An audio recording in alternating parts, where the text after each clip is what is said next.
श्री राम जन्मभूमि तीर्थ क्षेत्र ट्रस्ट को सौंपी गई अयोध्या के राम कथा संग्रहालय की जिम्मेदारी। म्यूजियम में श्री राम और उनकी कहानी से जुड़े 1000 से ज्यादा प्रतीक और अवशेष मौजूद।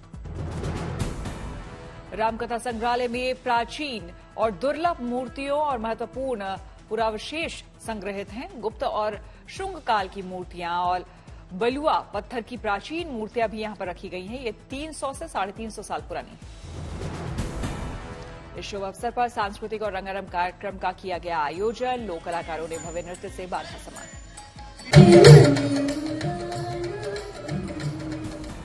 कलाकारों ने नाटक के जरिए रंगमंच पर रामकथा की शानदार प्रस्तुति की। रामायण को भव्य तरीके से किया गया प्रस्तुत। श्री राम मंदिर पर चंपत राय का बड़ा बयान। अपने बाल रूप में गर्भगृह में विराजमान होंगे रामलला। बनाई जा रही है 3 प्रतिमाएं। श्रद्धालु भगवान राम के बाल रूप के कर सकेंगे दर्शन। 5 राज्यों में विधानसभा चुनाव को लेकर कवायद शुरू। चुनाव आयोग ने मध्य प्रदेश, छत्तीसगढ़, राजस्थान, मिजोरम और तेलंगाना के लिए किया तारीखों का ऐलान। छत्तीसगढ़ में 2 चरणों में होगा मतदान। 7 और 17 नवंबर को डाले जाएंगे वोट। राजस्थान में 23 नवंबर को होगा मतदान। मध्य प्रदेश में 17 नवंबर को होगी वोटिंग। मिजोरम के चुनाव की तारीख की घोषणा 7 नवंबर को होंगे मतदान। तेलंगाना में 30 नवंबर को होगा मतदान। 3 दिसंबर को 5 राज्यों में जारी किए जाएंगे परिणाम। मुख्य निर्वाचन आयुक्त राजीव कुमार ने प्रेस कॉन्फ्रेंस में दी जानकारी का चुनाव को लेकर हमने राजनीतिक पार्टियों से भी लिए सुझाव। 5 चुनावी राज्यों में हैं 679 विधानसभा सीटें। 60 लाख से ज्यादा वोटर इस चुनाव में पहली बार करेंगे मतदान। चुनावी राज्यों में 8 करोड़ 2 लाख पुरुष और 7 करोड़ 8 लाख है महिला मतदाताओं की संख्या। कुल 16 करोड़ से ज्यादा मतदाता।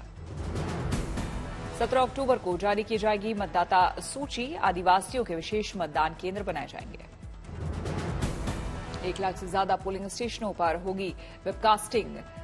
सी विजिल ऐप से केंद्रों पर रखी जाएगी नजर। निर्वाचन आयोग ने भय मुक्त चुनाव का किया वादा। कहा आपराधिक छवि वाले उम्मीदवारों को अखबार के जरिए जनता को 3 बार देनी होगी अपने केस से जुड़ी जानकारी। अब राजनीतिक पार्टियों को देनी होगी खर्च की पूरी जानकारी। रिपोर्ट मिलने के बाद ही टैक्स में मिलेगी छूट। राजस्थान और मणिपुर के अंतर्राष्ट्रीय सीमाओं पर होगी खास चौकसी। चुनावी राज्यों में 940 चेकपोस्ट बनाए जाएंगे। 5 राज्यों में चुनाव की तारीखों के ऐलान के बाद बीजेपी ने 3 राज्यों के लिए विधानसभा उम्मीदवारों की लिस्ट जारी की। मध्य प्रदेश, छत्तीसगढ़, राजस्थान के लिए उम्मीदवारों का ऐलान। मध्य प्रदेश के लिए 57 उम्मीदवारों की चौथी लिस्ट जारी। सीएम शिवराज सिंह चौहान बुधनी और गृहमंत्री नरोत्तम मिश्रा दतिया से लड़ेंगे चुनाव। छत्तीसगढ़ के लिए बीजेपी ने 64 उम्मीदवारों की दूसरी लिस्ट जारी की। पूर्व सीएम रमन सिंह को राजनांदगांव से बनाया गया उम्मीदवार। राजस्थान के लिए बीजेपी ने 41 उम्मीदवारों की पहली लिस्ट जारी की। बीजेपी सांसद राज्यवर्धन सिंह राठौर को जोटवाड़ा से मिला टिकट। राजस्थान में बीजेपी 7 सांसदों को दिया टिकट। राज्यसभा सांसद किरोड़ी लाल मीणा सवाई माधोपुर से लड़ेंगे चुनाव। सांसद नरेंद्र कुमार, देवजी पटेल, भगीरथ चौधरी, बालकनाथ को टिकट। बीजेपी अध्यक्ष जेपी नड्डा चुनाव की तारीखों के ऐलान से उत्साहित। किया दावा सभी 5 राज्यों में बीजेपी बहुमत से बनाएगी सरकार। चुनाव की तारीखों की घोषणा होने पर कांग्रेस अध्यक्ष मल्लिकार्जुन खड़गे ने किया ट्वीट। ये बीजेपी की विदाई का उद्घोष। केंद्रीय मंत्री ज्योतिरादित्य सिंधिया ने भी किया दावा मध्य प्रदेश में बहुमत से सरकार बनाएगी बीजेपी। छत्तीसगढ़ के सीएम भूपेश बघेल को अपने कामकाज पर भरोसा। कहा फिर हाथ का साथ देगी जनता। पटना में कांग्रेस नेता अखिलेश सिंह ने चुनाव को लेकर किया बड़ा दावा। कहा 5 राज्यों के चुनाव की घोषणा हो गई है। 5 राज्यों में बनेगी कांग्रेस की सरकार। 5 राज्यों के विधानसभा चुनाव के ऐलान को लेकर कांग्रेस नेता प्रमोद तिवारी का बड़ा बयान। कहा बीजेपी 5 मैचों की सीरीज 5-0 से हारेगी। 5 राज्यों में हो जाएगा सफाया। कांग्रेस नेता दीपेंद्र हुड्डा सीएम बनाने पर बोले। कहा अगर कांग्रेस की सरकार आती है तो वो ब्राह्मण समाज के कैंडिडेट को उप मुख्यमंत्री बनाएंगे। मध्य प्रदेश के छतरपुर में बीजेपी छोड़ने वाले नेता घासीराम पटेल का ऐलान। बीएसपी से लड़ूंगा चुनाव। दौसा में राज्यसभा सांसद डॉक्टर किरोड़ी लाल मीणा का बड़ा बयान। कहा आरपीएससी सदस्य मनोनीत करना भी है रेवड़ी बांटने जैसा। 12 अक्टूबर को उत्तराखंड दौरे पर जाएंगे प्रधानमंत्री नरेंद्र मोदी। पिथौरागढ़ में कई कार्यक्रम में होंगे शामिल। प्रधानमंत्री मोदी कई विकास परियोजनाओं की सौगात देंगे। बागेश्वर तक रेलवे लाइन परियोजना का भी उद्घाटन करेंगे पीएम। प्रधानमंत्री मोदी जागेश्वर धाम से शुरू करेंगे कुमाऊं यात्रा। जोगेश्वर धाम करेंगे पूजा अर्चना। आदि कैलाश से विश्व को आध्यात्म का संदेश देंगे पीएम। प्रधानमंत्री नरेंद्र मोदी ने तंजानिया की राष्ट्रपति सामिया सुलूहू हसन के साथ की द्विपक्षीय वार्ता। दोनों देशों के बीच हुई कई अहम समझौते। ज्वाइंट स्टेटमेंट में बोले प्रधानमंत्री, भारत तंजानिया के बीच रक्षा क्षेत्र में 5 साल के रोड मैप पर बनी सहमति। प्रधानमंत्री मोदी ने कहा, भारत और तंजानिया आपसी व्यापार और निवेश के लिए एक दूसरे के महत्वपूर्ण सहयोगी। साझा बयान में बोले पीएम, तंजानिया की कौशल विकास और क्षमता निर्माण में दिया महत्वपूर्ण योगदान। दिल्ली के हैदराबाद हाउस में दोपहर के भोजन के दौरान तंजानिया के राष्ट्रपति सामिया सुलूहू हसन और डेलीगेशन ने सुने तंजानिया के गीत। पीएम मोदी, एनएस डोभाल, विदेश मंत्री जयशंकर रहे मौजूद। दिल्ली में कांग्रेस मुख्यालय में हुई कांग्रेस वर्किंग कमेटी की अहम बैठक। कांग्रेस अध्यक्ष मल्लिकार्जुन खड़गे, सोनिया गांधी, राहुल गांधी, अधीर रंजन समेत पार्टी के कई नेता रहे मौजूद। जातीय सर्वे विधानसभा चुनाव की तैयारियों पर हुआ मंथन। खड़गे ने कहा, जातीय जनगणना पर सरकार मौन। केंद्र में आए तो ओबीसी महिलाओं की भागीदारी के साथ आरक्षण करेंगे लागू। सीडब्ल्यूसी की बैठक के बाद वाले कांग्रेस नेता राहुल गांधी उसके बाद बोले, कांग्रेस शासित राज्यों में होगी जातीय जनगणना। राहुल गांधी ने कहा, जहां सरकार बनेगी वहां भी कराएंगे। डेटा रिलीज करेंगे। संस्थानों में दलित, सीडब्ल्यूसी और आदिवासी कम। जातिगत जनगणना के लिए हम बीजेपी पर डालेंगे दबाव। जातिगत जनगणना के बाद आर्थिक सर्वे भी करेंगे। टीएमसी नेता अभिषेक बैनर्जी ने कोलकाता में राज्यपाल से की मुलाकात। मनरेगा को लेकर सौंपा ज्ञापन।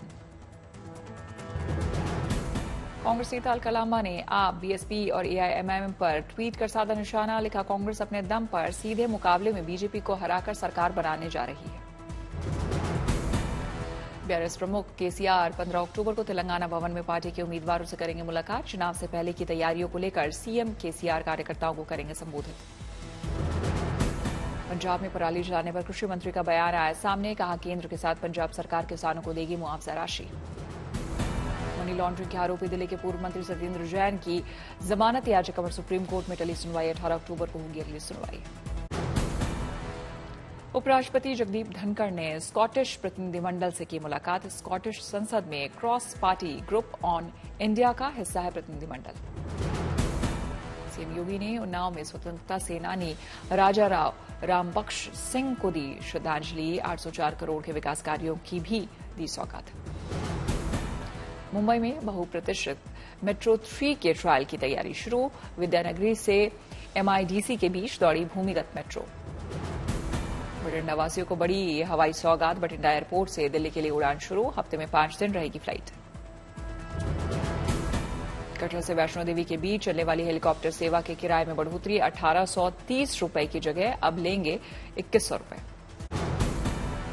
विश्व प्रसिद्ध बस्तर दशहरा पर्व को लेकर भव्य तैयारी। लकड़ी से बनाया गया 2 मंजिला भव्य रथ पर्यटकों के आकर्षण का है मुख्य केंद्र। आदिवासी इंजीनियरिंग की मिसाल है दशहरा का विशालकाय रथ।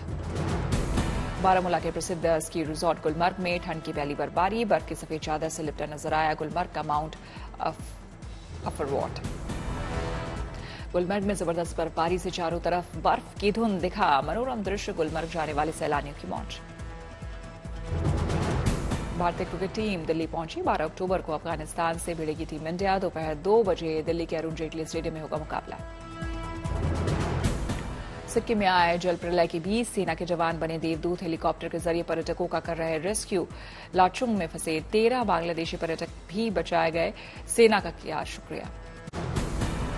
7 समंदर पार दिखा आस्था का अनोखा नजारा। न्यूजर्सी के अक्षरधाम मंदिर में उद्घाटन के मौके पर 9 दिनों के विशेष कार्यक्रम का आगाज।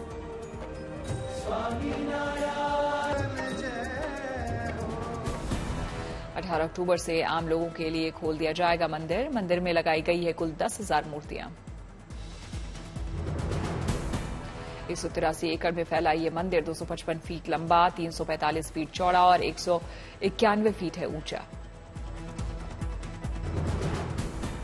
संयुक्त राष्ट्र के राजदूतों और प्रतिनिधियों के एक प्रतिनिधिमंडल ने स्वामीनारायण अक्षरधाम मंदिर का किया दौरा। कलाकारों ने जबरदस्त प्रस्तुति से बांधा समा।